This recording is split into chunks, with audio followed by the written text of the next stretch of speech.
読書は推し活。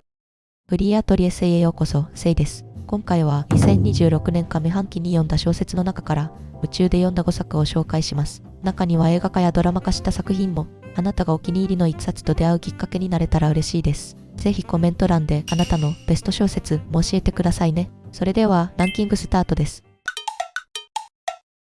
上半期の小説第5位は地雷グリコ。これはもうここ数年のミステリー界で一番話題になったと言っても過言ではない一冊。なんせ受賞歴が凄まじいんです。2024年に第24回本格ミステリー大賞、第77回日本推理作家協会賞、第37回山本周五郎賞を1週間で立て続けに受賞。さらに、このミステリーがすごいをはじめとする4大ミステリーランキングをすべて制覇し、直木賞の候補にもなりました。文字通り、文学賞を総なめにした怪物作品なんよね。作者の青崎優吾さんは、体育館の殺人でデビューした本格ミステリーの騎士、アニメ化されたアンデッドガールマーダーファルスやドラマ化されたノッキーオーロックドドアなども手掛けている作家さんです。さて、肝心の中身ですが、主人公は井森大和という名の女子高生。彼女、とにかく勝負ごとにやたらと強いんです。本作で繰り広げられるのは、子供の頃誰もが遊んだあのゲームをモチーフにした5つの頭脳バトルです。例えば、表題作の地雷グリコ。じゃんけんで勝った歩数だけ階段を登るあのグリコがベースなんですが、ここに地雷のルールが加わります。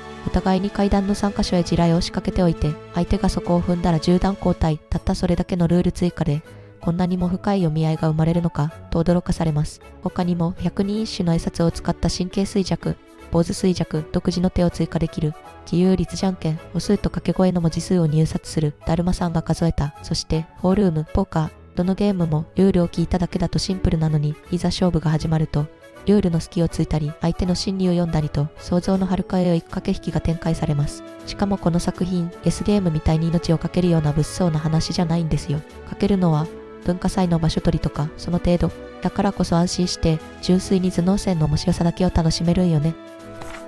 読んでまず思ったのは、誰も死なない、なんて平和なミステリーということ。以前紹介した小川聡さんの君のクイズなんかもそうですが、ミステリーって人が亡くなるから苦手って方にも謎を追う楽しさを味わってもらえる作品だと思います。本作の魅力は主人公の的と対戦相手のパワーバランスが絶妙なところです。物語ですからどうせ主人公が勝つんでしょと思ってしまうかもしれませんが、そんな疑問が消えてしまうほど絶望的な状況が訪れるんよね。ここから逆転なんて無理じゃないと不安を覚えながら読み進めると、ちゃんと最後にはカタルシスが用意されています。しかもどうやって勝ったのかをちゃんと説明してくれる推理パートがあるから、なるほどと納得もできて満足感が増し増しでした。女子高生たちの友情に心温まりますし、青春小説が好きな方もハマるんじゃないでしょうか。そして嬉しいお知らせ、この地雷グリコ2026年6月、ついに角川文庫版が発売されました。実は角川文庫の夏フェアの対象本にもなっているんです。図書カードなどが当たるプレゼント企画もあるので、応募したい方はぜひ紙の本で手に取ってみてくださいね。頭をフル回転させて物語に没入したい方におすすめです。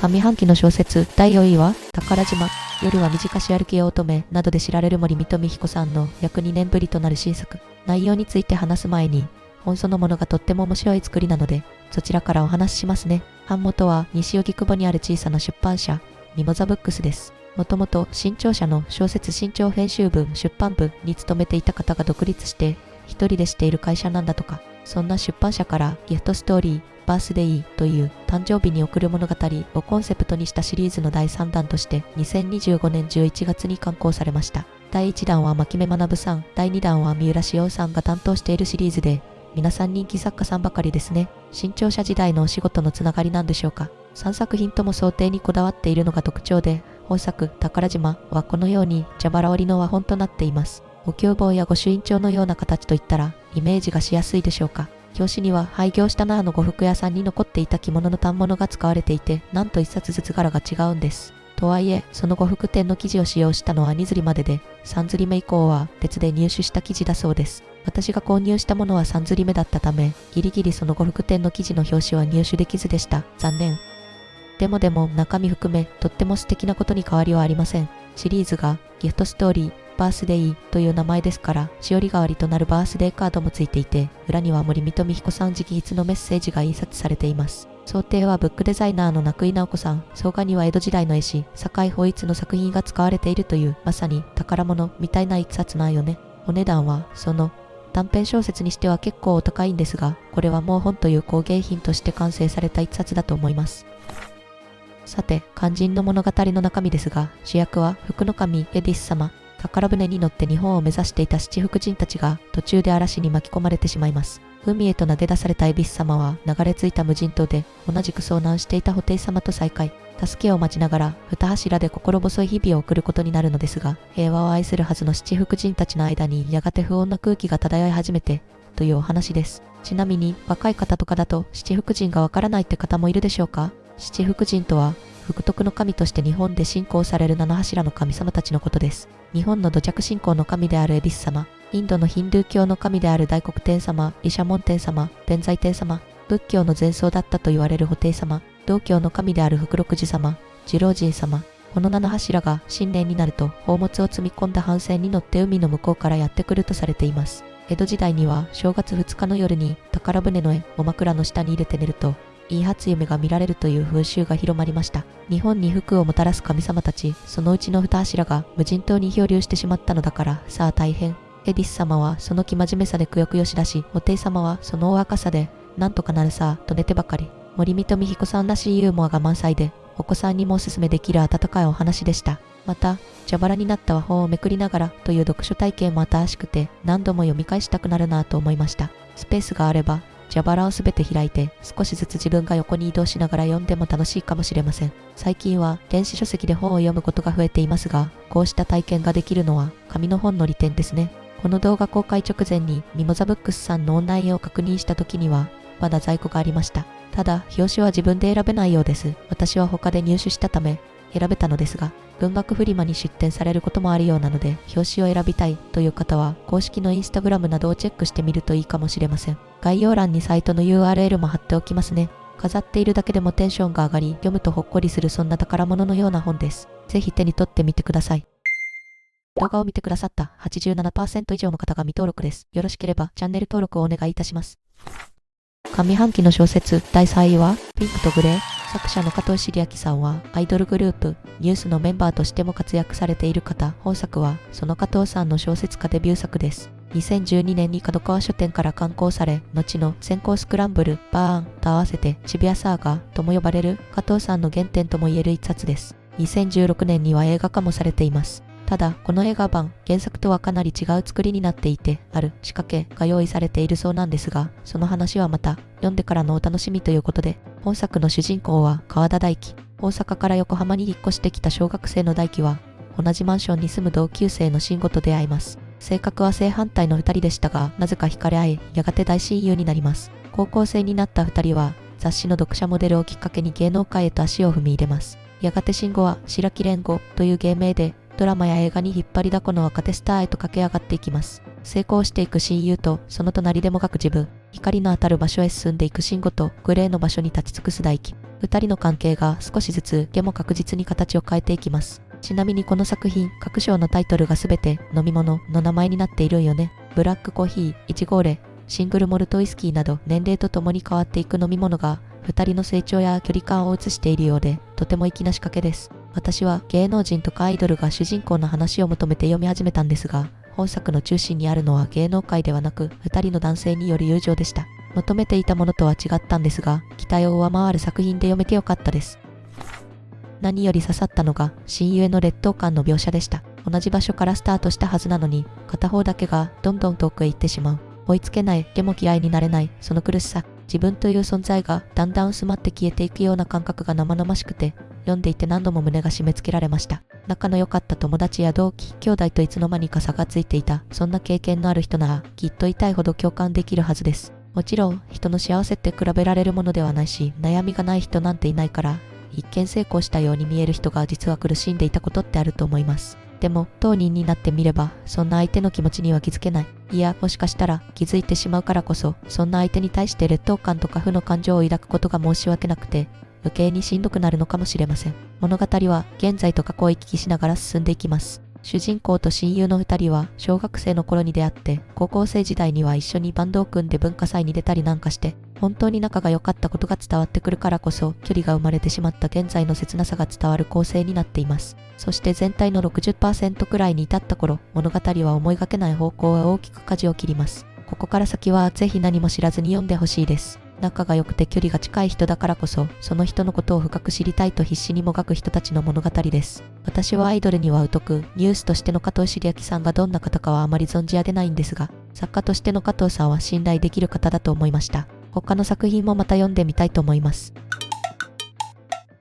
上半期の小説第2位は武道館。作者の浅井亮さんは霧島部活やめるってよでデビューし、何者で直木賞を受賞した実力派。今年4月に発表された本屋大賞ではインザメガチャーチで大賞に輝き、ますます注目が集まっている作家さんです。本屋大賞の作品も推し活やファンダム経済をテーマに書いた作品ですが、大のアイドル好きとしても知られる浅井さんは2015年にもアイドルをテーマにした小説を書いていました。それが本作武道館です。2016年にはフジテレビの土曜ドラマとして実写化もされていて、劇中のアイドルグループを演じたのはつんくさんがプロデュースした実際のグループジュースジュース。さらに文庫版の解説もそのつんくさんが手掛けているというアイドル尽くしの一冊です。物語の主役は女性アイドルグループネクスという、彼女たちは結成当時から日本武道館での単独ライブを目指して活動しています。独自のスタイルの握手会や CD の売り上げランキングを狙った販売戦略、1曲に2パターンの振り付けを用意するなど、あの手この手で人気を伸ばし、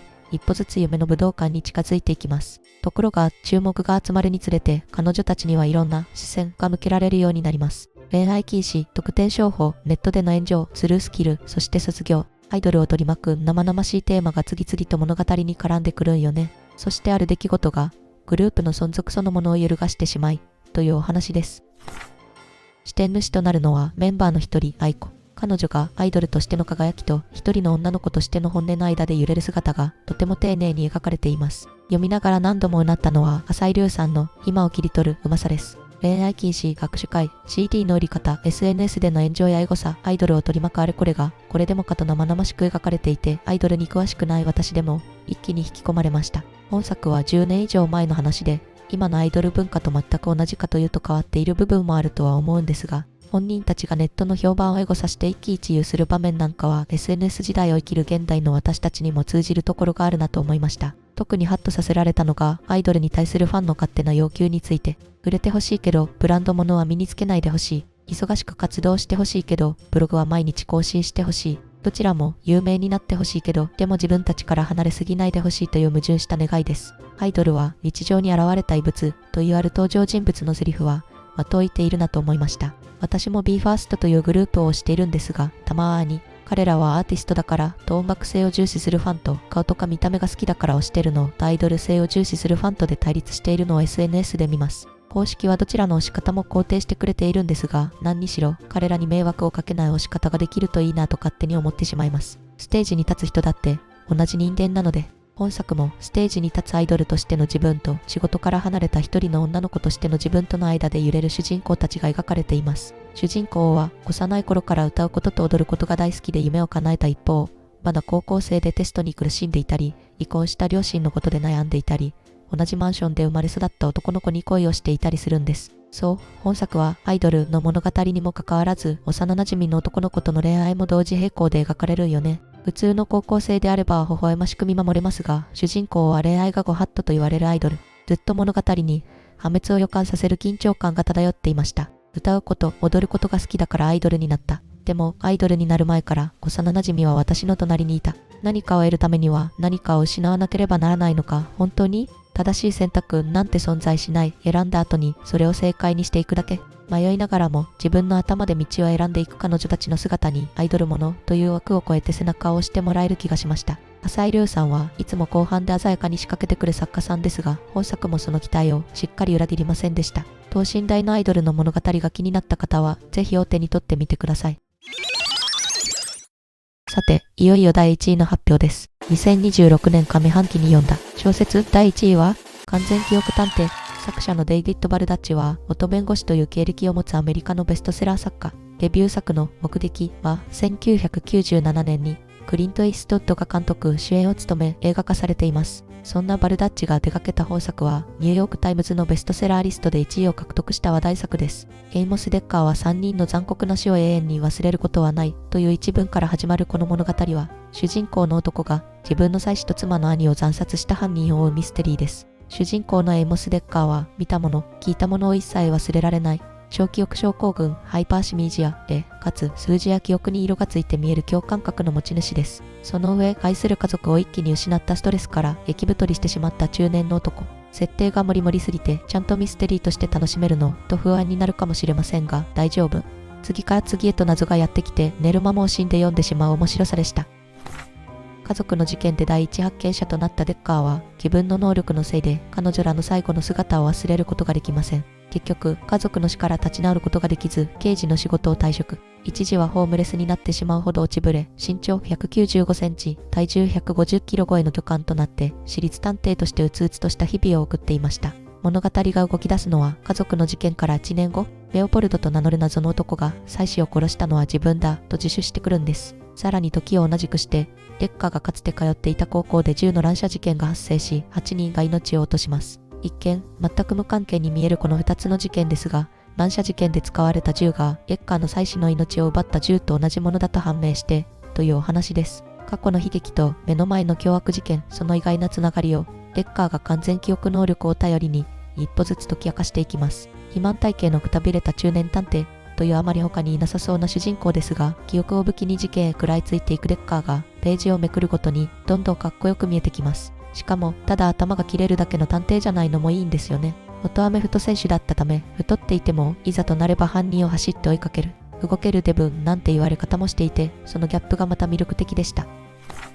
同時に物語を引っ張る謎も強力です。妻子を殺したのは自分だ、と自首してきた男は、どう考えても犯人ではなさそう。では、なぜ彼は自首をしたのか？本当の犯人は一体誰なのか？高校での銃の乱射事件とのつながりは？複雑な事件のはずなのに、ジョーデカンはあっという間に一気読みしてしまいました。物語が進むにつれ、刑事時代に共に行動していた女刑事や FBI から来たいけすかない捜査官、事件を取材する新聞記者の女性など登場人物も増え、威力が増していきます。特にデッカと犯人の因縁が明らかになっていく終盤は、完全記憶が絡む能力バトルのような緊張感すらありました。謎解きの面白さと一人の男の再生の物語、